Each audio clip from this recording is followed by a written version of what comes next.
está con nosotros. Estamos un poquito cortos de tiempo, pero aquí ya está nuestro amigo Homero González, quien es candidato a diputado por el Partido Reformista en la circunscripción número 1 en Santo Domingo, en el Distrito Nacional. Bienvenido a Síntesis, Homero, ¿cómo estás? Buenos días, Michelle. Buenos días. Placer y encantado nuevamente de compartir con ustedes. Saludos a Waldi. Saludos, Homero. Hola, Homero, ¿cómo estás? Marcel, un fuerte abrazo. Bien. Homero, ¿cómo va esa candidatura a diputado? Y háblanos de esta experiencia que he visto que has podido participar de las actividades de campaña y de cómo llevar esa propuesta dentro de una época tan difícil como la que te ha tocado participar dentro del COVID-19. ¿Te benefició o realmente es difícil tener que transmitir un proyecto, ideas, sin la posibilidad de ir a participar en el mano a mano, cara a cara y con toda la gente de que influyen los votantes en el área de la circunscripción número 1? Fíjate si esto contrasta, ¿verdad? Lamentablemente, lamentamos el hecho del estado que se está viviendo con el tema de esta pandemia, ¿verdad? Pero políticamente ha sido muy positivo. Políticamente ha sido muy positivo. ¿Por qué? Porque es que ha forzado a los candidatos a este tipo de entrevistas y dejar valer sus propuestas. Lamentablemente muchos candidatos entienden que la única forma de hacer política ahora es salir a fumigar y a entregar comida, pero ¿y las propuestas dónde quedan? O sea, yo te hablo en sentido personal. O sea, muchos creen que esa es la política que es lo que dicta el librito ahora, pero esta pandemia va a pasar.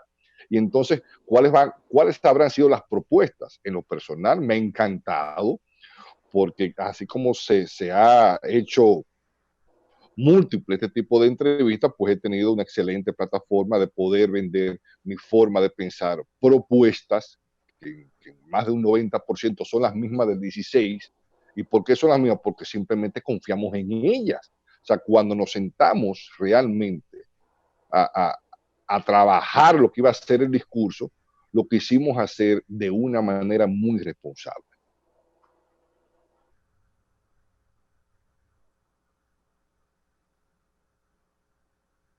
Perdón, háblanos de la propuesta, Homero, esa propuesta que tienes de siempre, que ha gustado tanto, ¿qué llevarás al Congreso? Pues fíjate, bien decimos que vamos nuevamente a presentar la propuesta cero. ¿Qué es la propuesta cero? O sea, es verdad que la creación de nuevas leyes impulsa a un país hacia su desarrollo, sí, pero el no cumplimiento de las leyes existentes simplemente nos mantiene anclado a un pasado. Para que ellos promulgar nuevos proyectos de ley cuando todavía la ley de declaración jurada por parte de los funcionarios no se cumplen. Y es esta la que dictamina que un nuevo funcionario tiene hasta 30 días para hacer su declaración jurada. Y el saliente por igual, de manera obligatoria, tiene hasta 30 días. Y es la Cámara de Cuentas, el órgano encargado de fiscalizar y hacer cumplir esta propuesta. Pero ¿qué pasa con los cuerpos municipales que asumieron sus funciones el pasado 24 de abril? Ya han pasado más de 30 días. ¿Qué pasó con todo aquel cuerpo municipal que salió después de haber pasado 4 años manejando los fondos públicos, que no han presentado su declaración jurada de bienes? He visto el tema de los colegios privados. Primeramente, muchas propuestas de qué se va a hacer con el tema de los aumentos, pero existe una ley que no se cumple desde hace 20 años, que es la 8600.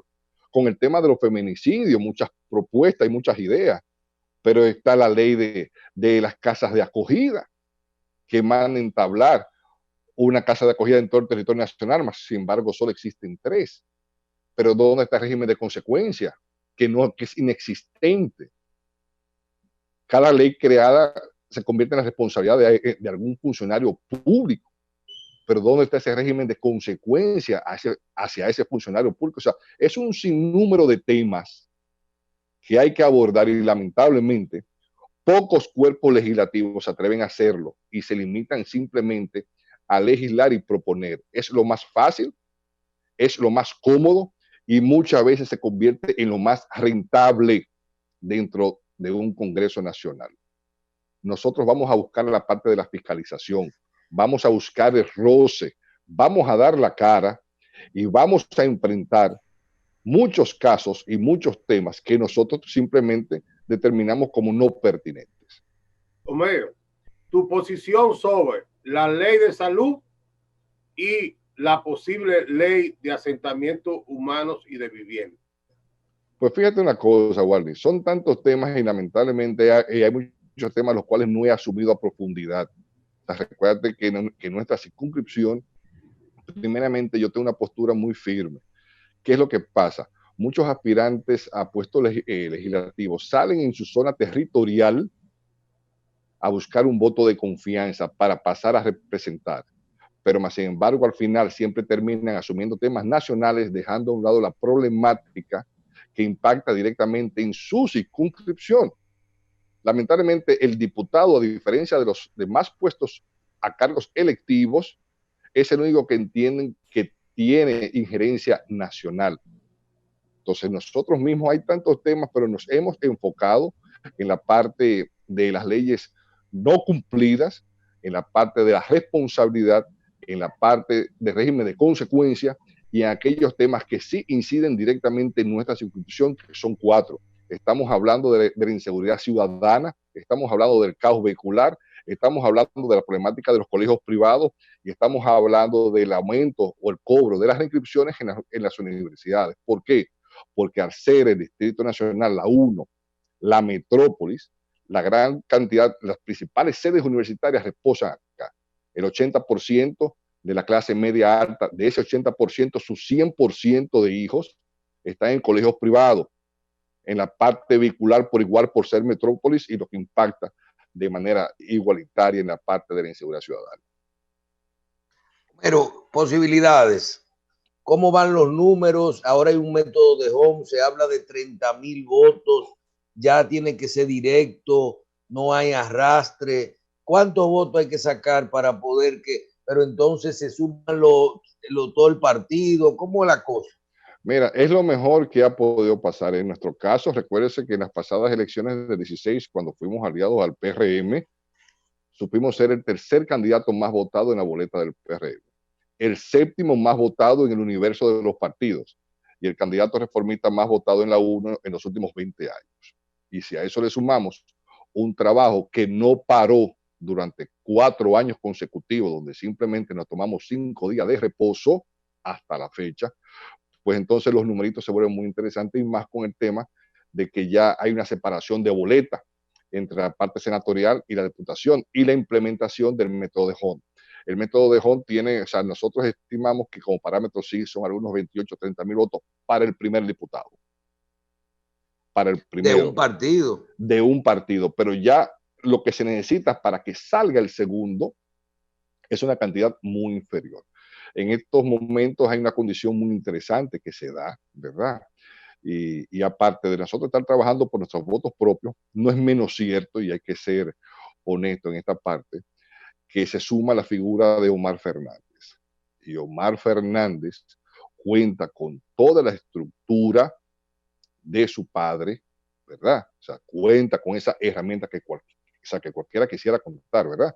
Y creo que pueden haber grandes y gratas sorpresas. Tú lo que estás diciendo que aquí de los 6 diputados de la circunscripción 1, el Partido Reformista podría sacar 2 diputados. Correcto. Que Omar sea 1 y que usted sea segundo. La hipótesis está para que el PLD baje de 4 a 2, el PRM mantenga su 2 y el Partido Reformista suba de 0 a 2. Te vamos a prometer que Waldy Tavera va a analizar esos números que usted está tirando ahí. Yo creo que sí, pero la gran verdad es que la política parte de realidades, ¿verdad? Aquí hay un contacto permanente. Yo sé que hay muchas otras boletas que cuentan con muy buena juventud y que el país pide relevo, pero una juventud no es un tema de edad, es un tema de compromiso y las necesidades que tienen nuestros sectores no únicamente son necesidades de tiempo de campaña, Me alegra ver a mucha juventud diciendo presente, pero ¿dónde estuvieron el 16, 17, 18, 19? No sé si me doy a entender. Sí. Entonces, bueno, creo que es lo que una ciudadanía realmente pide, más que un relevo, es un relevo en el pensamiento, es un relevo en el accionar, no necesariamente reposa en caras nuevas ni en una cantidad menor de años. Pero ¿cuántos votos tiene que Homero. sacar el número 2? El número 2 entendemos que con 4.000. No son 9.000. No. Estamos ¿Cuál? hablando estamos hablando que una boleta que pueda sacar de inicio 35.000 votos, 36, con facilidad puede sacar 2 curules. Vea, ¿quiénes son los otros 4 que van en la boleta? Porque el sistema es que sumo todos los votos de diputados de la boleta para determinar cuánto le corresponde al partido. Entonces, esa circunscripción que tiene cerca de 300,000 y pico de votantes, en lo que vota aproximadamente 346,000. Vota casi siempre el 60%. Por ahí es que hay que comenzar con los números. ¿Cuáles son los otros 4 que le acompañan a Fernández y a usted en la boleta? Estamos hablando de Carlos de Villar, estamos hablando de Maciel Mercedes, estamos hablando de Marisol Ramírez, estamos hablando de Misael Guzmán. Pero más que los nombres, Walby, yo creo que a la ciudadanía hay que darle lo que le toca. La composición social de la UNE es un 80% clase media alta y un 20% colchones de pobreza. Si la mayoría ciudadana es clase media alta, hay que darle legisladores que respondan a sus necesidades. Es verdad que una ciudadanía se ha divorciado de la política. Es verdad que muchas veces el voto fuerte reposa en los barrios, pero reposa en los barrios porque es un voto clientelar. Es porque quien tiene el poder tiene la facilidad de arrodillar al hombre por el hambre y las necesidades que pueda tener.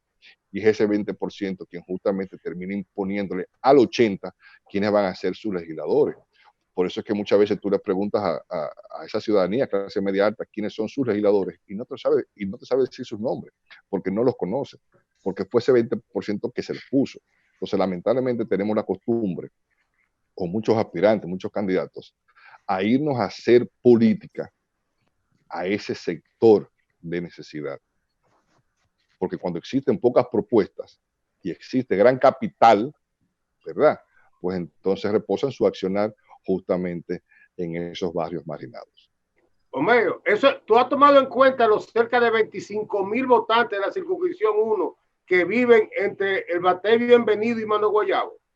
Sí, pero también estamos tomando en cuenta los 40,000 votos que están dejando en el aire. Farideh Raful, que sacó 18, Wellington Arnón, que sacó 7, y los 15,000 votos que sacó José La Luz. Marcela.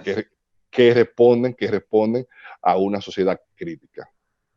Ahí de está. Propuestas y de iniciativas. Homero, hablamos de la clase media alta, pero también yo te he visto a ti en los callejones. Y Claro. Dijiste en tus redes sociales que conocías todos y cada uno de los callejones de la circunscripción número 1. Háblame de tu experiencia recorriendo esos callejones. Mira, la mayor experiencia parte de mi formación. Realmente desde pequeño siempre he escuchado decir a mi padre que la persona humilde está más falta de respeto que de dinero. Entonces, si yo cuando hacía simplemente de ciudadano criticaba el accionar político, que únicamente se activaba en tiempo de campaña, era imposible que yo, diciendo presente en política, volviese a cometer los mismos errores que estaba criticando. Entonces, es un sinnúmero de hombres y mujeres a quien diariamente le doy la mano. Bueno, le daba, ¿verdad? Antes del tema del virus. Eran muchas las mujeres que le daba el abrazo y nos miramos al blanco del ojo y nos llamábamos, ¿verdad? Para simplemente yo permitir que ellos nuevamente se sientan utilizados en tiempos de campaña. O sea, yo tengo un compromiso moral de, aunque sea pasar, aunque simplemente me vean, pero que ellos sepan que Homero González volvió y pasó. Yo no soy partícipe de esa política de apabullar, meterse en los barrios con 100, 200 personas mano a mano, permiso. Eso se llama engañar, porque cuando usted se mete bajo esas condiciones a un sector, usted no está conociendo a nadie, usted simplemente le está chocando la mano. Métase solo, conozca a la persona, conozca su nombre, conozca el nombre de su esposo, conozca el nombre de sus hijos, a qué se dedica, tómese un café, vuelva. Porque si usted llega a ser legislador, entonces simplemente sí sabrá quién acudir a la hora de necesitar alguna información de algo. Yo necesito conocer cuál es el cristiano, cuál es el ateo, cuál es el que roba, cuál es el que empeña, cuál es el que juega. Es más, hasta aquel que está metido en vicio, porque sí es una gran realidad en nuestros barrios. Y a esas personas son un sinnúmero de situaciones que le pasa con la misma DNCD por ciertas corrupciones que muchas veces impactan en esos barrios con muchachos que lo utilizan hasta para cobrar algo para poder sacarlo. O sea, son cosas del día a día. ¿Y la reinscripción en los colegios? Porque ya nos queda muy poquito tiempo, por eso te acelero. Mira, la reinscripción. Muchos dicen de los colegios privados. Yo no creo que sean colegios privados. Son empresas privadas dedicadas a la educación. Y lo que están haciendo en estos momentos, lo que hicieron ya, rayó en el abuso. Yo bien lo digo. Inmediatamente estemos en Congreso Nacional, nos vamos a ver de frente.